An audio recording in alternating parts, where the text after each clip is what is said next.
Hello everyone, here is the review of Tribanadari Barbaric Telugu movie directed by Mohan Srivastava. ఈ movie director Mohan Srivastava movie release అయిన తర్వాత కొన్ని రోజులకి car లో video చేస్తూ చాలా మంచి మూవీస్ ఇస్తాను, కానీ చాలా మంది ఎవరు కూడా థియేటర్స్ కి వచ్చి ఆదరించడం లేదు, సపోర్ట్ అందించడం లేదు చెప్పింది. చెప్పుతూ కొట్టుకోవడం అప్పట్లో చాలా వైరల్ అయింది. దాని గురించి పెద్ద పెద్ద స్టార్స్ డైరెక్టర్స్ కూడా తెలుగు ఇండస్ట్రీకి సంబంధించి చాలా మంది అయితే స్పందించారు. ఇప్పుడు ఈ మూవీ త్రిబాణధారి బార్బరిక్ సన్ నెక్స్ట్ ఓటీటీలో స్ట్రీమింగ్ అయితే వచ్చేసింది. ఇక ఈ వీడియోలో ఈ మూవీ ఎలా ఉందనే విషయాన్ని మాట్లాడుకుందాం. వీడియో చాలా ఇంట్రెస్టింగ్ ఉండబోతుంది, స్కిప్ చేయకుండా లాస్ట్ వరకు చూసేయండి. వీడియోలోకి వెళ్లే ముందు మన సినిమాటో ఛానల్ సబ్స్క్రైబ్ చేయండి. మంచి కంటెంట్ ఉన్న movie information videos, movie reviews, movie updates ఎప్పటికప్పుడు మేము ముందుకు తెచ్చే ప్రయత్నం చేస్తూ ఉంటాం. అవి మీ వరకు రావాలంటే మన సినిమాటో ఛానల్ సబ్స్క్రైబ్ చేయాలి కదా, ప్లీజ్ సబ్స్క్రైబ్ చేసి సపోర్ట్ చేయండి, లైక్ చేయండి, కామెంట్ చేయండి, hit the bell icon for more updates. ఇక ఈ త్రిబాణధారి బార్బరిక్ మూవీ ఎలా ఉందనే విషయానికి వస్తే నాకైతే నచ్చలేదు. అసలు మూవీ తీసిన తర్వాత మూవీ బాగుంటే ఖచ్చితంగా ప్రతి ఒక్కరు కూడా ఆదరిస్తారు. చాలా చిన్న మూవీస్ రిలీజ్ అయ్యి పెద్ద పెద్ద హిట్లు అయిన సందర్భాలు కూడా ఉన్నాయి రీసెంట్ గానే. బేసిక్ గా మూవీ శ్యామ్ కతు సత్యరాజ్ ఒక మంచి పేరున్న సైకలాజికల్ డాక్టర్ అన్నమాట. కొడుకు కోడలు చనిపోతారు. దాంతో మనవరాలు నిధి మేఘన అని చాలా అల్లారు ముద్దుగా ఎంతో ఇష్టంగా పెంచుకుంటాడు. ఒకరోజు మేఘన అదే నిధి స్కూల్ కి వెళ్లి తిరిగి రాకుండా పోతుంది. దాంతో శ్యామ్ సత్యరాజ్ పోలీసులను అయితే కంప్లైంట్ అయితే చేస్తారు. వాళ్ళు కలిసి వాళ్ళు మిస్సింగ్ కేసు ఎఫ్ఐఆర్ నమోదు చేసి ఇన్వెస్టిగేషన్ అయితే స్టార్ట్ చేస్తారు. ఆ తర్వాత ఏమైంది, అసలు శ్యామ్ మనవరాలు కనిపించకపోవడానికి రీజన్ ఏంది, ఆ తర్వాత నిధి మేఘన కనిపించిందా లేదా అనేది తెలియాలంటే ఈ త్రిబాణధారి బార్బరిక్ మూవీ చూడాల్సిందే.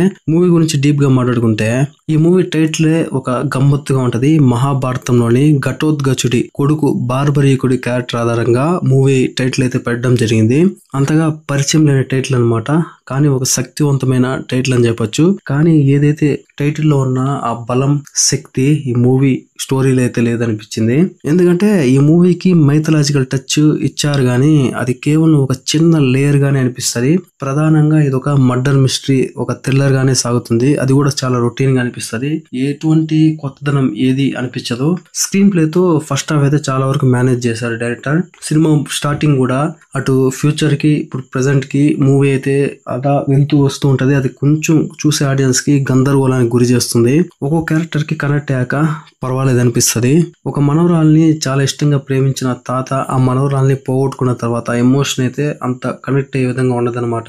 ఇక ఇందులో రామ్ అనే ఒక వ్యక్తి ఉంటాడు. అతను ఫారెన్ కి వెళ్లి సెటిల్ అవ్వడానికి చేసే ప్రయత్నాలు, లేడీ డాన్ వాకిలి పద్మ, ఉదయ్ భాను తనతో కలిసి చేసే కొన్ని సీన్స్ అయితే చాలా ఇంట్రెస్టింగ్ అనిపిస్తాయి. శ్యామ్ మిస్సింగ్ మనవరాలైనటువంటి నిధి మిస్సింగ్ కి వాళ్ళిద్దరికి ఏదో లింక్ ఉన్నట్టుగా చూపించిన విధానం బాగుంటది.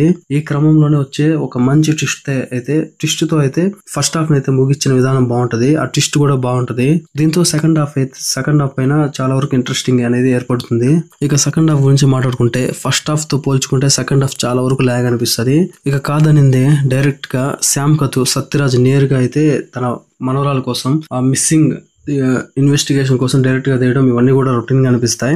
ఇక మెయిన్ టైటిల్ ఉన్నటువంటి బార్బరీకుడు క్యారెక్టర్ గురించి, అతని 3 బాణాల గురించి ఒక నాటక రూపంలో ముచ్చటగా 3 విజువల్స్ తో అయితే చూపించేశారు. అది చాలా వరకు డిసప్పాయింట్ గా ఇరికించినట్లుగా అనిపిస్తుంది. అసలు అంత మాత్రాన ఈ టైటిల్ అది పెట్టాల్సిన అవసరం లేదు అనిపిస్తుంది. దాంతో లింక్ చేసే విధానం కూడా బాగుండదు. ఇంకా చివరిలో వచ్చే నిధి మిస్సింగ్ కేసు సంబంధించిన ట్విస్ట్లన్నీ కూడా ఎక్స్పెక్ట్ చేసే విధంగానే ఉంటాయి. ఇక లాస్ట్ క్లైమాక్స్ కూడా అంతగా ఏమి ఇంపాక్ట్ అయితే చూపించదు. క్యారెక్టరేషన్ పరంగా శ్యామ్ క్యారెక్టర్ లో సత్యరాజ్ అయితే చాలా అద్భుతంగా నటించారు, కానీ ఆ ఎమోషన్ అయితే పండలేదు అనిపించింది.